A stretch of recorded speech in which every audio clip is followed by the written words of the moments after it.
All right, man. Heard Josh Taylor lost to Eskimo, Usama or Ujimama or Ojimama or go tell your mama. And it's over with for Josh Taylor. It's time to retire. Seemed like he was hesitant to move up to welterweight all those years after being undisputed. Then the excuse became when he fought T.O., he was dry at the weight. And, some people could say from the simple fact that he probably legit, was waiting for, Errol Spence, Terrence Crawford to fight, knowing he wasn't, or the sanctioned belt bodies wasn't going to press either or those guys to fight him, which is square business. I can understand that from his point of view, right? So, you know, but nonetheless, I can point to two critical moments that probably changed, his. I feel like they changed his trajectory as a or three if you include the weight. But I think the first two are more critical to his downfall. I think first thing was, him leaving Shane McGuinness, Barry McGuinness' son. That happened because he had a promotional lawsuit, and then he left, Barry McGuinness's father, Cyclone Promotions, and ended up getting with Eddie Hearn. Okay.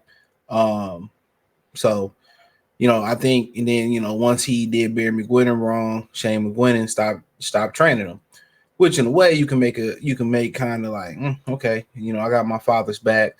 But he became a different fighter once he left Shane McGuinness. I think that's the biggest change in his career was leaving Shane McGuinness. He never was the same fighter after he left Shane McGuinness. That's my opinion on it. He just wasn't the same fighter anymore.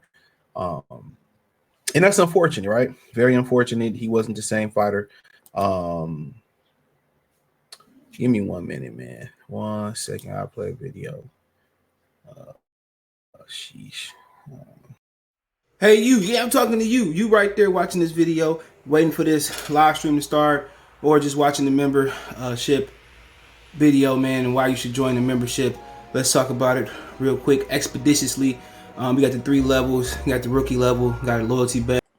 My bad, I had to play something. So yeah, I felt like that was one of the bigger turning points of his career when he left Shane McGuinness. I think he just never was the same fighter after that. So that's my opinion on that. I just think there was a drop off in his game.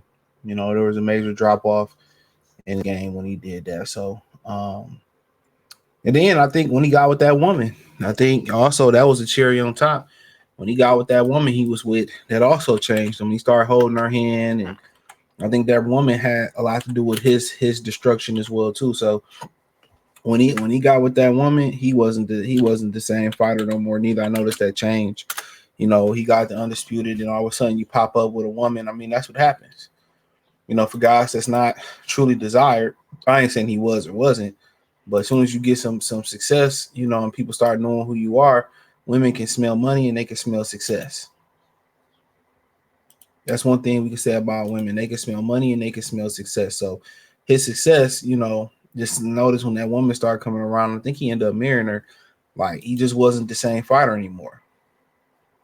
He wasn't the same fighter. So that woman had a lot to do with his downfall, I feel, as a fighter too. And maybe, falling in love and giving her more attention and stuff of that nature. I mean, you've seen with Tiger Woods when he got to start dealing with that woman, when he couldn't knock down Applebee's waitresses and motherfucking Outback waitresses no more. That changed, that changed everything for him. So, and he lost to this guy tonight, Eskimo, whatever this dude's name is. He was 21-1. He's from Botswana. I'm guessing that's somewhere in Africa. I would believe so. It is. Yep. Look, right next to Zimbabwe and Johannesburg. So is that considered? Yes, South Africa. So, yep. So, yep, South Africa. So, but he's moved to Nottingham. That's where Carl Frampton was. Not Carl Frampton, but Carl Froch was from. And previous to this, he lost to a guy named Harry Scoff, who was 12-2 just a couple years ago. I mean, he just had a majority decision versus a 10-0 guy named Ben Vaughn. who, as a matter of fact, ironically, yeah, he beat him. That's only got, so Chris Congo. I mean, honestly, he's legit, not fought anybody that I've heard of. And he's 36 years old. So we start having these type of conversations, he's finished. I think leaving Shane McGuinness. I think the weight has something to do with it. And then on top of that, if we're keeping it a thigh while, I think I think also that woman that being around. So, I think, he ended up, having an okay career. Um, I think he ended up having okay career. So I mean, so be it. So be it. I think he had an okay career. I think it was better than expected. I think in the beginning of his career, when he was hungry, he was Shane McGuinness. He was a different animal. He was a different beast. And I think for the most part, that changed him. I think for the most part, that changed him. So I think that really did change him, bro. So I just feel that so be it.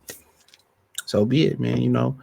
Make your bed, you lay in it, make some decisions, got some success, stayed at the weight class too long. It come with the territory.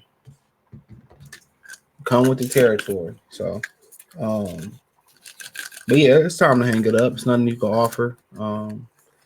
His success was at 140. I think a lot of his success went down the drain with Shane McGuinness. I think when he started to get that success, when that woman attached to his hip, it was a wrap. The hunger was gone. Not only did she represent the hunger being gone, she represented how he dealt with success. That's just how I feel about it. But also, you losing Shane was huge. I noticed when he got that's no disrespect to Ben. I forget the dude's name that trained Devin and Devin and what's the brother's name? And Tyson Fury and them. No disrespect to him, but it was just a shift. He just wasn't the same fighter. It seemed like he was a better fighter on the outside. It looked like he picked the shots a lot better, and it was going to be some questions about whether he was going to struggle at 147 pounds. In my opinion, I met him. He's a big guy. Short arms though, big guy. But I just think when Shane left, the boxing ability left. I just think the boxing ability left. So he turned more into a banker, in my opinion. He turned more into a brawler. I don't think this Josh Taylor is the same Josh Taylor that's with Shane. I mean, instantly when he left Shane, I seen a different version of Josh Taylor. Almost instantly. So still a terrific fighter. Not a Hall of Famer in my opinion, just because he got undisputed. I mean, you can make the case, but I wouldn't say he's a surefire Hall of Famer. But y'all can have those questions, y'all can have those debates. But in my opinion, I just feel like when Shane left and that whole lawsuit with Barry McGuinness went down, it was a wrap. It was a wrap. So that's something that he got to figure out. That's something that he got to live with. That's one thing about putting your eggs in one basket. When you're dealing with somebody who, will kind of is like a conflict of interest a little bit. The daddy is the promoter, you the trainer. Okay, what if one of the sides of the business go wrong? What if you and the trainer fall out? Now the daddy might start trying to treat you a certain type of way. That's why I say it's a benefit to putting your eggs in one basket, and it's some cons that come with it. So, he had to deal with some of the cons that came with it. And I seen a little bit of the highlights. I ain't like the way he was taking the punches. He done. Some of the guy was hitting him with punches, and he was falling straight back. You can tell he a shot fighter too. That guy was hitting him with some punches, and Josh Taylor was just he wasn't taking the punches well. And all he know right now is the brawl. Like you see, he get hit with punches, and it just don't like his body is not responding well. He's done. He's done. He's just not as good as boxer as he used to be. And in my opinion, that's messed up. That's messed up. That's messed up, bro, because I think him and Shane McGuinness, they probably could have won a belt at welterweight. They might have went on and did fabulous things. But, that didn't happen for them. It wasn't meant to be. It wasn't in the cards, and shit, you gotta deal with it. Unfortunately, you gotta deal with it. So, but yeah, it's over with for him. Should just hang it up. Hopefully, he did right with his money. But that's just what I believe about it. But like, hit the link in the description. Follow me on X, Instagram, Spotify, Anchor, Cash App, Venmo, PayPal, Amazon, Kick, Twitch, the whole nine. Hit the welterweight boxing talk playlist. Let me know what you think in the comment section. Peace.